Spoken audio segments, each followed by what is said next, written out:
দেখ দেখ ধান কাটতেছি, ধান ধান বুড়ো ধান। পারলে কমেন্ট কর, একটা কমেন্ট কর। একটা মুডি কারা শেষ অন বান্দাল বাম। দেখ দেখ বামেতে দাঁড়ায়া প্রথমে কাছের বামাতে এবং দূরের ডানাতে দৌড়িয়া শক্ত রিয়া ফেঁস মারিয়া দিলাম বিতে তৈয়া। আসসালামু আলাইকুম প্রিয় পৃথিবীবাসী, আমি আছি বাংলাদেশ থেকে।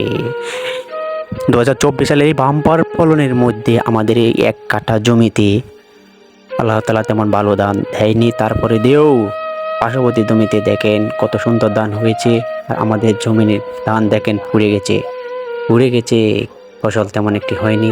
আসেন পার্শ্ববর্তী জমিতে দেখাই, একই মাটি হলে কি হবে, আল্লাহ যদি ভালো ধান না দেয় তাহলে কি ভালো ফসল হবে?